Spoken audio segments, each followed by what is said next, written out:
তারা কোনো যুদ্ধরীতি মানে না, তারা যুদ্ধে যায় ধ্বংস করার জন্য। একজন চেচেন যোদ্ধার সামনে 10 জন লড়াকু সৈনিকও টিকতে পারে না। সিরিয়া থেকে ইউক্রেন যেখানেই তারা করতে নেমেছে সেখানেই বিজয় ছিনিয়ে এনেছে।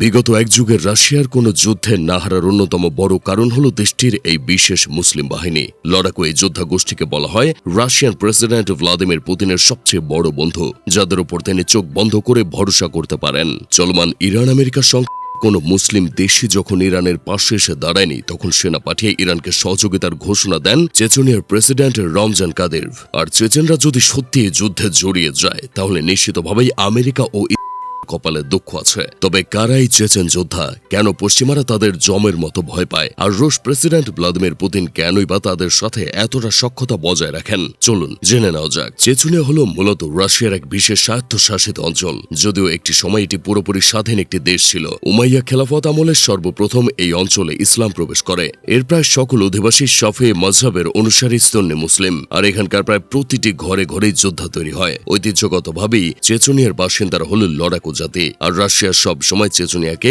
নিজেদের অধিভুক্ত রাখতে চেয়েছে, যার ফলে রাশিয়া ও চেচেনদের মাঝে অসংখ্য ইতিহাস রয়েছে। এর মাঝে সবচেয়ে ভয়াবহ দুটি যুদ্ধ ছিল প্রথম ও দ্বিতীয় চেচন যুদ্ধ। তবে ভ্লাদিমির পুতিন রাশিয়ার শাসন কার্যে নাম লেখানোর পর থেকেই রুশ ও চেচনিয়ার তিক্ততায় ভরা সম্পর্কের বরফ গলতে শুরু করে। আর চেচনিয়ার সাবেক শাসক আহমদ কাদিরভ সেখানকার প্রেসিডেন্ট নির্বাচিত হওয়ার পর থেকে রাশিয়া ও চেচনিয়ার দীর্ঘদিনের সংঘাত অকৃত্রিম বন্ধুত্বের রূপ নেয়। আহমদ কাদিরভের মৃত্যুর পর তার পুত্র রমজান কাদিরভ বর্তমানে রাশিয়ার স্বায়ত্তশাসিত এই অঞ্চল শাসন করছেন।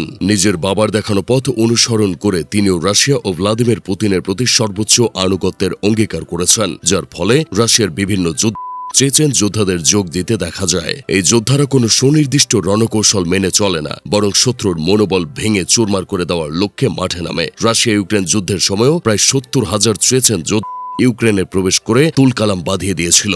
মুসলিম এই যোদ্ধারা মৃত্যুকে বিন্দুমাত্র পরোয়া করে না, বরং আল্লাহু আকবার বলে ঝাঁপিয়ে পড়ে। সামনে একজন রয়েছে নাকি 100 জন সেটা দেখার বিষয় নয়। চেচেনরা এতটাই যে এরা একজনই 10 জনকে মাত করে ফেলতে পারে। তারা প্রধানত গেরিলা যুদ্ধ ও স্নাইপার হামলা পারদর্শী। তাছাড়া রাশিয়া হতে প্রাপ্ত বিভিন্ন সামরিক সরঞ্জাম, সাজোয়া যান, উন্নত ড্রোন প্রযুক্তি রয়েছে চেচেন বাহিনীর কাছে।